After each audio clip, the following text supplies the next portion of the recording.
Joran ay isang estudyante ng high school na sikat na influencer. Mahilig siyang magbigay ng mga payo tungkol sa kagandahan at fashion. Gayunpaman, nainggit ang iba sa kanya kaya palagi siyang nag-iisa sa paaralan. Dito makikilala natin si Guatek, isang matangkad na binata na miyembro ng radio club. Sa isang pulong, napag-usapan nila na mababa ang kanilang mga tagapakinig, kaya't naisipan nilang kausapin si Joran para kunin siya. Subalit sinabi ni Joran na wala siyang interest sa kanilang pathetic na club. Sabi ni Guatek, totoo nga raw ang mga balitang mayabang si Joran. Dahil dito, nagalit si Joran. Sa bus, sinadya niyang banggain si Guatek nang walang awa at tumabi ng sobrang lapit sa kanya. Nakaramdam ng antok si Joran at nakatulog. Pagkagising niya, ang anghelikong mukha ni Guatek ang nakita niya malapit sa kanya, kaya tumibok ng mabilis ang puso niya. Ipinaliwanag ni Guatek na isinara lang niya ang bintana, pero inisip ni Joran na siya isang chulo.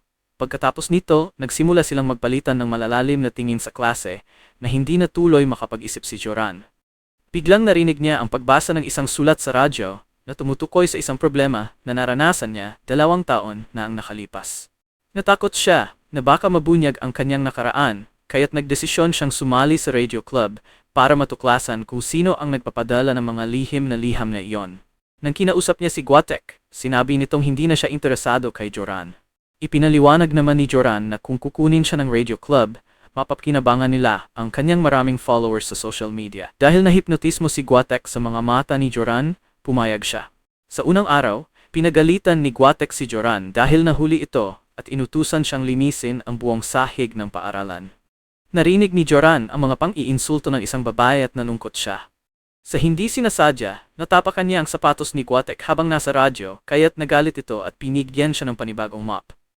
Sa huli, humiling si Joran ng access sa Instagram account ng radio club para mahanap ang kanyang stalker. Ngunit tumanggi si Guatek. Upang mapalapit kay Guatek at makuha ang kanyang tiwala, nagsikap si Joran araw-araw sa paglilinis. Dahil dito, nagawa niya makuha ang respeto ni Guatek at kalaunan ay tinulungan pa siya nito. Kapag magkasama sila, madalas silang nagpapalitan ng tingin na puno ng pagmamahal. Gayunpaman, nadismaya si Guatek nang madiskubre niyang binabayaran ni Joran ang kanyang mga kaklase upang linisin ang kagamitan ng radio club.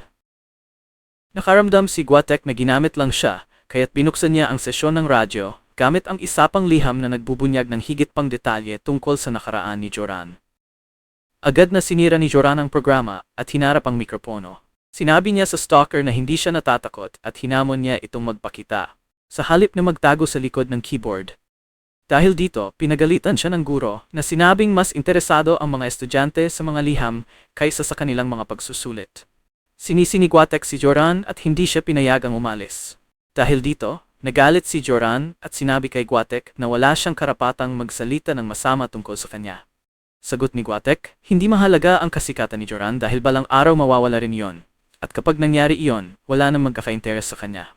Sinabi rin ni Guatek na habang buhay siyang mag-iisa. Sinagot naman ito ni Joran na si Guatek ang mananatiling mag-isa dahil alam ng lahat na arogante siya at akala niya ay alam niya ang lahat. Pagkatapos, umalis si Joran at nakita sa kanyang telepono ang mga negatibong komento sa kanyang social media. Dahil dito, nagdesisyon siyang humingi ng tawad kay Guatek. Subalit hindi naniwala si Guatek sa kanyang paghingi ng tawad. Dahil magkaiba ang kanilang personalidad, nag-away sila at lalo pang nagkasamaan ng loob. Kalaunan, nag-post si Joran sa Instagram ng isang litrato na nakangiti, kahit na malungkot siya. Samantala, hindi maalis ni Guatek sa isip si Joran, lalo na ang kanyang mga labi. Binuksan niya ang Instagram account ni Joran at nakita ang mga negatibong komento. Nakonsensya si Guatek dahil naging malupit siya kay Joran. Hinabol ni Guatek si Joran at sinabing hindi siya dumating para makipagtalo. Sa wakas, tinanggap ni Joran ang kanyang paghingi ng tawad at nagkaayos sila. Binuksan ni Guatek ang kanyang puso at ipinakita kay Joran ang paborito niyang music album. Subalit nang makitang may chewing gum sa kanyang sapatos, ginamit ni Joran ang album para tanggalin ito at aksidenteng nasira ito. Hindi makapaniwala si Guatek at wala namang dalang pera si Joran para bumili ng kapalit. Napagkasunduan nilang kung hindi makakabili si Joran ng bagong album, kailangan niya itong halikan. Dahil dito, kinabahan si Joran. Sa sumunod na pulong ng programa sa radyo, nagpaiwan si Joran at Guatek ng magdamag na nagdulot ng selos kay Soyul. Sinubukan ni Soyul na manatili kasama nila, ngunit tinawag siya at naiwan ang dalawa. Ibinigay ni Guatek kay Joran ang account ng Instagram ng programa sa radyo Agad itong binuksan ni Joran at mabilis na tiningnan ng mga direct messages upang matuklasan kung sino ang nagpapadala ng mga lihim na liham. Nadiskubre niya na si Soyul ay may komunikasyon sa stalker at nagsimulang maghinala na siya ito. Sa klase ng PE, sinadyang tamaan ni Joran si Soyul ng bola na ikinagulat ng kanyang mga kaklase. Tinawag siyang bruta dahil dito. Nagbago si Joran ng plano. Nang malaman niyang magiging guro niya si Soyul sa radyo, sinabi niya kay Gwatek na ito na lang ang magturo sa kanya. Nagduda si Gwatek dahil pakiramdam niya hindi niya matatanggihan ang mga labi ni Joran. Ipinaliwanag ni Joran na kung magiging guro niya si Gwatek, marami siyang gantimpala para rito. Ang una niyang gantimpala ay ang pagbili ng kapalit na plaka na nasira niya. Sa kanilang pakikinig dito, nadiskubre nilang puno ito ng magagandang kanta tungkol sa isang lihim na pag-ibig. Hindi mapigilan ni Gwatek na titigan si Joran habang naririnig ang mga liriko. Dahil dito, nagdesisyon siyang bayaran ng plaka at ibigay ito kay Joran bilang regalo. Pagkatapos, inanyayahan niya si Joran na kumain. Napansin ni Joran na madalas tumingin si Gwatek sa kanyang relo at tinanong kung bakit. Ipinaliwanag ni Gwatek na ayaw niya maaksaya ang oras dahil mula pagkabata, kinamumuhian niya ang mga taong hindi tumutupad sa kanilang mga pangako. Napansin ni Joran na maraming beses nang nasaktan ang puso ni Gwatek, kaya't niyakap niya ito mula sa malayo. Hindi na itinuloy ni Gwatek ang pag-uusap tungkol dito. Kalaunan, nadiskubre ni Joran na ang kanyang ina ay muling nagpakasal sa isang sikat na designer. Sinubukan niyang labanan ang lungkot sa pamamagitan ng pakinig sa plaka na ibinigay ni Gwatek at naisip ito. Sa eskwela, lalo silang naging malapit, ngunit biglang nakatanggap si Joran ng mensahe mula kay Kim na nagbabantang ilabas ang isa pang lihim na liham tungkol sa kanya. Bigla, dumating si Soyul na may matapang na ekspresyon sa mukha. Nagsimulang maghinala si Joran na siya ang nasa likod ng lahat ng ito. Nalaman natin na dati silang matalik na magkaibigan na nagbabahagi ng lahat ng kanilang mga lihim, ngunit iniwan ni Joran ang pagkakaibigan nang hindi niya ito pinagkatiwalaan. Nadiskubre rin ni Joran na si Soyul ay kaibigan ng stalker sa Facebook at ipinaliwanag ni Soyul na bilang isang journalist, interesado siya sa lahat ng balita tungkol sa mga estudyante sa paaralan. Pagkatapos, nakatanggap si Joran ng mensahe mula sa stalker na nagtatanong kung bakit hindi siya kumakain na nangangahulugang nasa cafeteria rin ito. Sa kabila ng kanyang pagsisikap, hindi niya ito nakita. Habang patuloy na natatanggap ang mga mensaheng puno ng pananakot, natuklasan ni Joran na alam ng stalker ang lahat tungkol sa kanyang buhay, pati na ang tirahan niya. Hindi na nakaramdam ng kaligtasan si Joran, kaya't nagdesisyon siyang manatili kasama si Gwatek, ang kanyang natatanging ligtas na lugar. Dito sinimulan ni Gwatek ang kanyang training, ipinaliwanag kung paano gumagana ang lahat ng mga pindutan sa radyo. Hindi ito agad naintindihan ni Joran, ngunit sineryoso ni Gwatek ang pagtuturo at sinabing mas matalino siya kaysa sa inaakala niya. Nag-upload si Joran ng isang larawan sa social media, ngunit muli nakatanggap siya ng maraming masasakit na komento na nagsasabing wala siyang mga kaibigan. Lalo itong nagpababa ng kanyang moral. Sa kabutihang palad, nariyan si Gwatek na mahal siya at inalagaan habang natutulog siya. Habang pinagmamasdan ni Gwatek ang kanyang mapupulang labi, napagtanto niyang si Joran ang kaysa isang taong maasahan niya sa paaralan. Nang magising si Joran, natuklasan niyang si Gwatek ay nanatili sa tabi niya at nagpasalamat ito. Masaya rin si Gwatek dahil naipasa ni Joran ang kanyang gawain at binigyan siya ng pin ng radio club bilang gantimpala. Pagsapit nila sa sasakyan ni Gwatek, nakita nila ang isang matandang lalaki. Biglang nag-iba ang ekspresyon ni Gwatek at gayon din ang matanda. Nadiskubre ni Joran na ito ang ama ni Gwatek na may masamang relasyon sa kanya mula nang maghiwalay ang kanyang mga magulang. Tinanong ng ama ni Gwatek kung sino si Joran, ngunit hindi siya sumagot. Sa halip, nakipag-usap siya kay Joran upang gumaan ang kanyang pakiramdam. Sinabi ni Joran na niyang kanyang mga magulang ay hindi rin siya binibigyang pansin. Minsan, nararamdaman niya ang matinding kalungkutan. Dahil dito, sinabi ni Gwatek na kapag nakakaramdam si Joran ng kalungkutan, tawagan siya upang samahan siya. Dito, inimbitahan ni Gwatek si Joran na kumain. Habang kumakain, hindi inaasahan ni Joran na hawakan ni Gwatek ang kanyang braso upang linisin ang pagkain na dumikit sa kanya. Ramdam ni Joran ang lambing ng kanyang paghawak at napansin ni Gwatek na may pinagdadaanan si Joran. Hinimok niya itong harapin ang kanyang stalker ng buong tapang. Sinabi ni Joran na minsan natatakot siya. At sinabi ni Gwatek na kung kailangan niya ng proteksyon, palagi siyang nasa tabi nito. Pagbalik sa silid-aklatan, sinabi ni Soyul kay Gwatek na siya'y 15 minuto ng huli, isang bagay na bihirang mangyari dahil palagi itong punctual. Ito'y dahil naging komportable si Gwatek sa piling ni Joran. Samantala, nagdesisyon si Joran na isapubliko sa social media ang kanyang nararanasang pambubuli. Pagpasok ni Soyul sa bus, narinig ni Joran ang dalawang lalaki na nagsasalita ng masama tungkol kay Soyul. Dahil dito, hinarap sila ni Joran at pinalaan na idedemanda sila kung magpapatuloy pa sila. Nagulat si Soyul sa kanyang pagtulong. Pagkatapos nito, isang lalaki ang nang-insulto kay Joran, sinasabing nasa radio club lamang siya dahil siya'y sikat. Agad siyang sinagot ni Joran at ito'y labis na ikinatuwa ni Guatek. Sa paglabas, kinausap ni Soyul si Guatek, kaya't nagselos si Joran habang nakikinig. Subalit mas pinili ni Guatek na manatili sa tabi ni Joran, inaamoy ang kanyang mabangong pabango. Ipinaliwanag ni Joran na hindi na niya kayang tiisin ang mga pambubuli, ngunit biglang nagpadala ng mensahe ang kanyang stalker, nagbabanta na ilalantad ang kanyang lihim. Sinabi ni Guatek kay Joran na huwag matakot.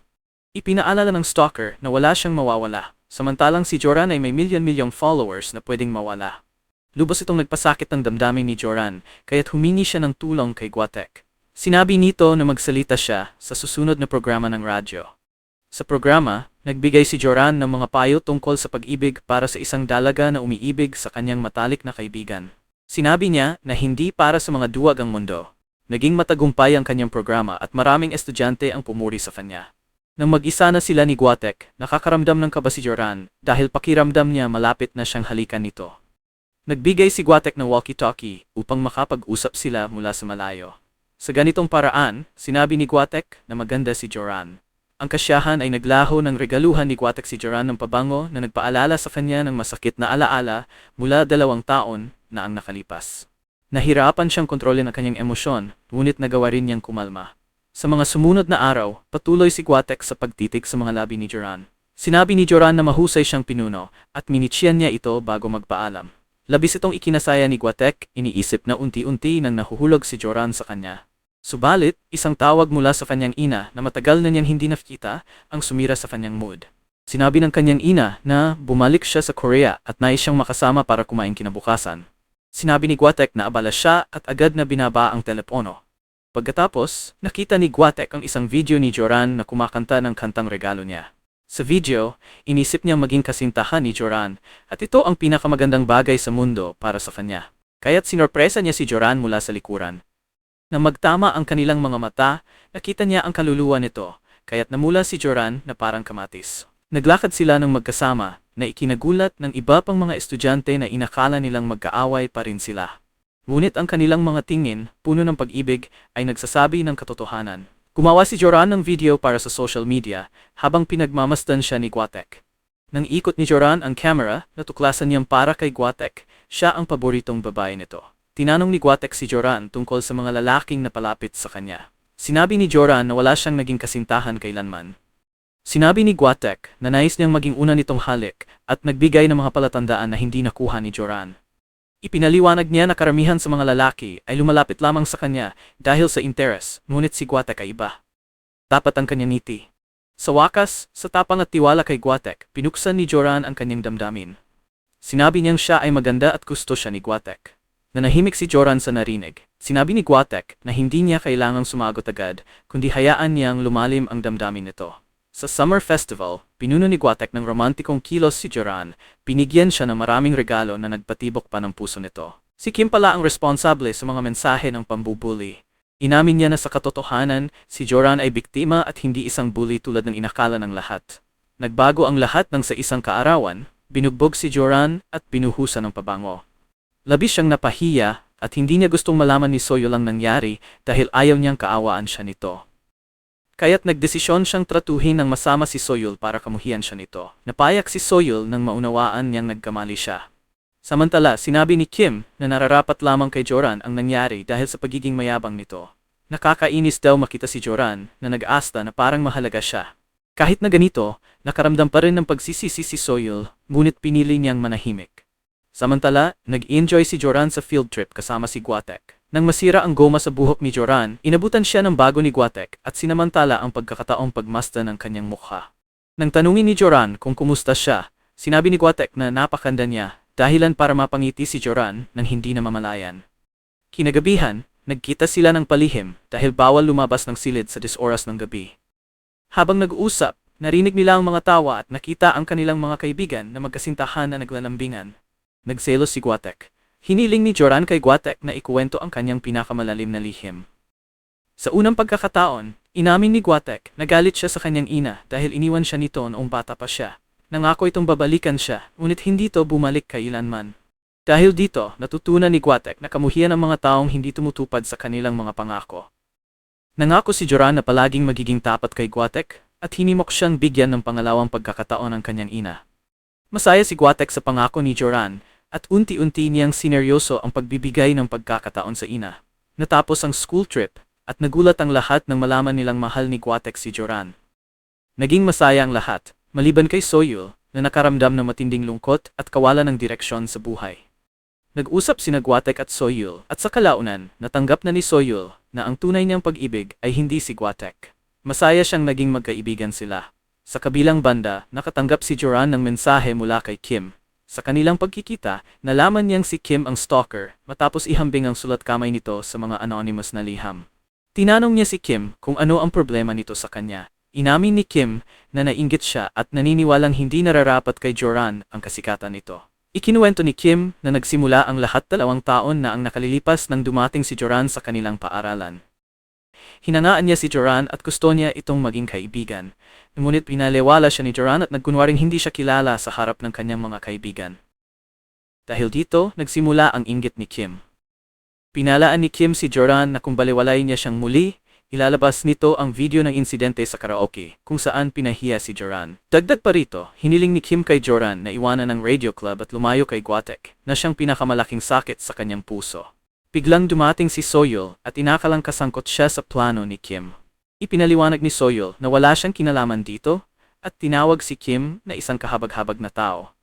Hiniling ni Soyul kay Joran na magkaibigan pa rin sila. Ngunit tumanggi si Joran at sinabi niyang hindi niya kayang harapin ang oras na mabunyag ang lahat ng lihim. Dahil dito, lumayo si Joran sa kanyang mga kaibigan. Hindi niya sinasagot ang kanilang mga tawag at iniwan ang group chat. Sinimulan niyang tratuhin ng masama ang mga tao upang magmukhang totoo ang mga chismis tungkol sa kanya. Mas pinili niyang kamuhian siya ng iba kaysa kaawaan siya. Napansin ni Guatek ang pagbabago ni Joran. Sinabi ni Kim kay Guatek na si Joran ay isang masamang tao at niloko siya nito.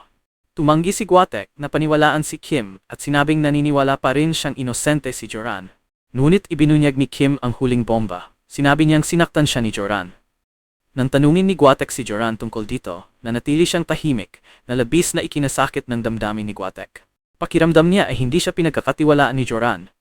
Sa kabila ng lahat ng pagmamahal nila sa isa't isa, sinabi ni Guatek na pinagsisisihan niyang inamin ang kanyang nararamdaman kay Joran. Naiyak si Joran habang parang nadurog ang kanyang puso sa 1,000 piraso. Pagbalik sa bahay, inalala ni Guatek ang kanilang kwento ng pag-ibig. Nag-organisa siya ng isang emergency meeting kasama ang radio club at inihayag na nag-resign na si Joran. Sinabi niya magpapatuloy siya sa kanyang buhay. Hinala ni Soyul na kasalanan nito ni Kim na masaya sa kahihiyan ni Joran. Sinubukan pa ni Kim na akitin si Guatek. Si Kim pala ang responsable sa mga mensahe ng pambubuli. Inamin niya na sa katotohanan, si Joran ay isang biktima at hindi isang bully tulad ng iniisip ng lahat. Nagbago ang lahat ng sa isang kaarawan, pinugbog si Joran at pinuhusan ng pabango, dahilan upang siya'y mapahiya. Ayaw niyang malaman ni Soyul ang nangyari dahil ayaw niyang kaawaan siya nito. Kaya't nagdesisyon siyang tratuhin ng masama si Soyul para layuan siya nito. Napayak si Soyul nang mapagtanto niyang mali siya. Samantala, sinabi ni Kim na nararapat lamang kay Joran ang lahat ng nangyari dahil mayabang ito. Nakakainis daw makita si Joran na parang napakahalaga niya. Gayunpaman, nakaramdam pa rin si Soyul ng pagsisisi, ngunit pinili niyang manahimik. Samantala, nasa field trip si Joran kasama si Guatek. Nang masira ang goma sa buhok ni Joran, inabutan siya ni Guatek ng bago. Sinamantala niya ang pagkakataong pagmasdan si Joran habang malapit ito. Nang tanungin ni Joran kung kumusta siya, sinabi ni Guatek na siya'y napakaganda, dahilan upang mapangiti si Joran. Kinagabihan, nagkita sila ng palihim dahil bawal lumabas ng mga silid sa gabi. Habang nag-uusap, narinig nila ang mga tawa at nakita ang kanilang mga kaibigan na naglalambingan. Nagselos si Guatek.